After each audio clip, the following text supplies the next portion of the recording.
So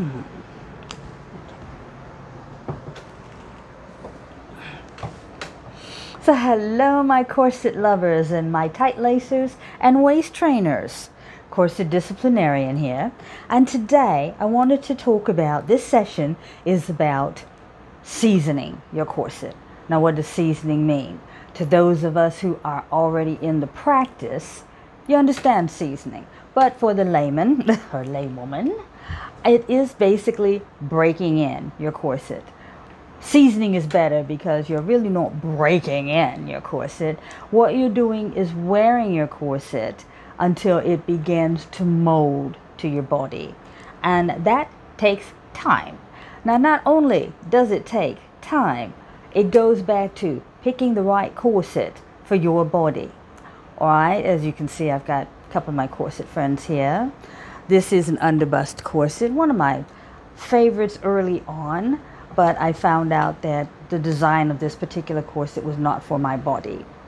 So I just wear this when I want to have fun. What can I say? A pair of handcuffs on this and, oh, a nice little red whip. This could work. Seasoning your corset, again, goes back to getting the corset that's good for your body. For me, what helped my waist training journey was knowing what corsets I could not wear, because let me tell you, there's a lot of corsets out there that are really not made for the human body.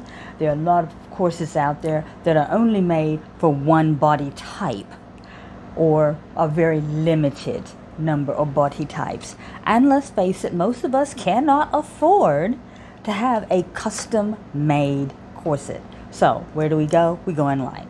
So as I said, in my corset journey, I learned what I could not wear. And that helped me to find what I could wear. Remember my last episode when I was saying you go and get to these conventions to sell corsets and you find out, is it going to be 5 hooks, 6 hooks, 3 hooks? That's going to determine what you need in here. Also, one thing I like about my particular corset here is that the corset is very low on the side. All right, most corsets come up to about here. And that's when you see people like so. Those are corsets I can't wear. Also because they come higher up on the rib cage. Please remember, your ribs should not be endangered in a corset.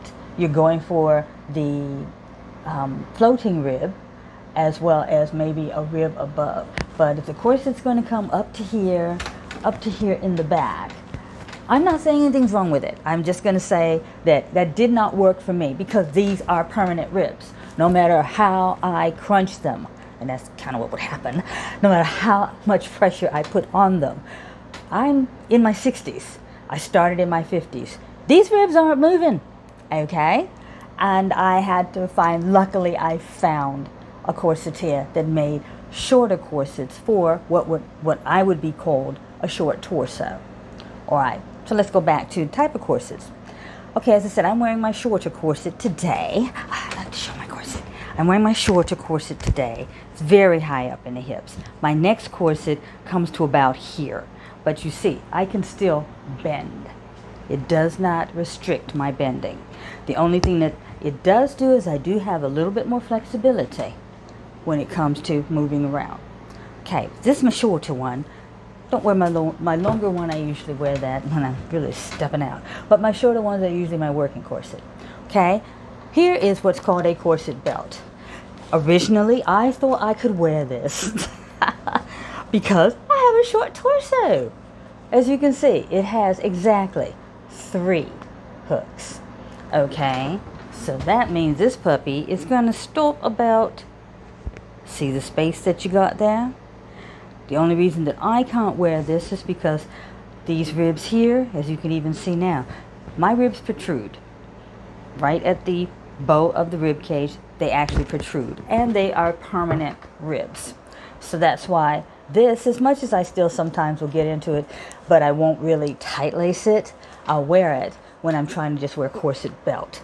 If someone is in a longer torso, and that means they have space between the ribs and the hips, They put this puppy on and there's still room between the ribs and the top of the corset. And they can wear it as a corset belt. And sometimes that's what it's called. It's either called a waspy or corset belt. All right. This is my shorter corset. Just so that you can see the difference. Now, I have not broken this puppy in. This is new out of the box. I can't wait. I got a white outfit just waiting for this. But, again, it is right there. Okay. I won't go any further into that because I'm already wearing it. Okay. I want to tell you the corsets that you don't wear for tight lacing or waist training. Right? Here we are. You see the busk. Oh, this thing is cute. This is a steel-bone corset. It's wonderful to wear. Except that I can't. It is for show. This is a play corset. Because these particular clasps. Oh, I got it upside down. Sorry. These particular clasps, like this, they don't take pressure. And waist training and tight lacing is a lot of pressure. These are like pot metal, and the connections don't work well. My first experience with them was just about into tight lacing, and they kept popping open. Okay, and then when I started to get a little more into more my waist training, and as I said, this is a steel bone corset. Basically, these babies just broke. So this is what I wear for steampunk, or when I'm going out stepping and just want to look nice, but I don't pull these tightly. Okay, that would be a time when I'm not, back in the days when I would go out of my waist training to just be fashionable. Oh yeah, look good. But now I look good all the time in my working corsets. Right, and last but not least, I wanted to show my longer corset. Now this is my standard longer corset. Not all my corsets are in black. No, they're not. Okay. And as you can see, it's got 5 hooks. All right. And when I put it next to me, let's try to see if we can get this a little shorter. We put it here. You can see it does. Oh, sorry. Comes a little shorter. Okay. I mean, I'm sorry, a little longer than my corset. If you look on the side here, it comes a little longer. Like I said, about right there. But I can still bend in it. Now, okay, so we've gone through the corsets I can wear, the corsets I don't wear, the corsets, that you, I won't say shouldn't wear, but trying to make it easy to get into this particular art form. Okay, part 2, and that is getting into the corset. I have tendonitis, carpal tunnel, bursitis, both arms. I keep it at a minimum. It's basically from decades of this at 97 words a minute, people. Yes. But anyhow, so after decades of that, I have developed these symptoms, and putting in my hands back here to try and do my corsetry was always a struggle, because we've all seen it. If you've worn any type of corset, you have seen it, even in bustiers sometimes, if they have what's called a modesty panel. Okay, and what that is, and I'm going to show you one, this little shorty. This is another one of those short corsets, which is going to be a waist belt. But as you can see, the modesty panel is right here, and it is connected to one side of the corset. This is standard in 90% of the corsets that you'll ever see. They have this attached panel.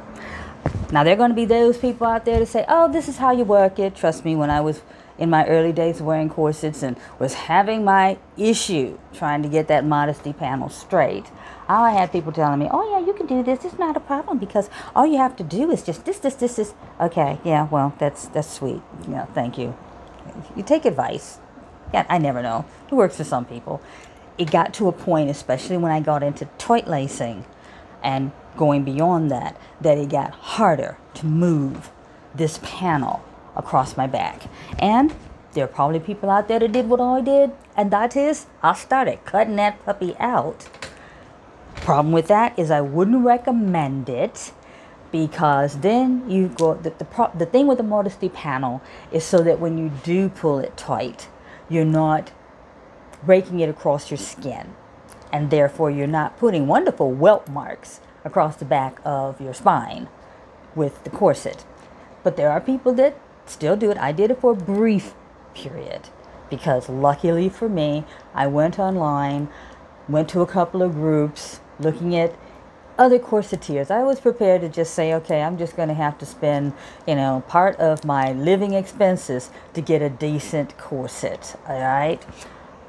And then I found this corsetier that talked about something called a floating modesty panel.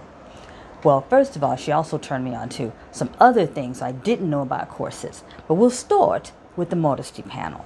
The modesty panel is simply, let me get this here. I'm going to show it on another one. This is the modesty panel. As you can see, no, this is black. I'm sorry. It's black.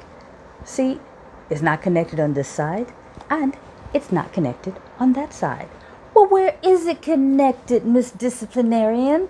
It goes through the laces. And I'm going to put a little clip in here that shows me pulling the laces together so that you have this wonderful little modesty panel, and that's all you have to do. It's just pull the laces. The panel stays in the center of your back. Okay, here is one of my seasoned corsets. And as you can see here in the middle, this is the modesty panel. It is connected by the laces, not by the sides. And what I wanted to show you is why this was the game changer when I went from regular corset wearing to tight lacing and definitely into waist training. And I'm hoping I can do this without the camera getting blocked. Take your laces as if you were wearing it, and you pull. And you pull.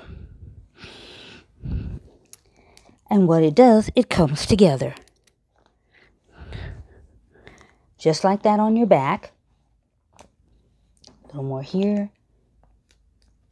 With the pressure of wearing it on your back, it will come together better. But as you can see, the panel itself stayed right in the center.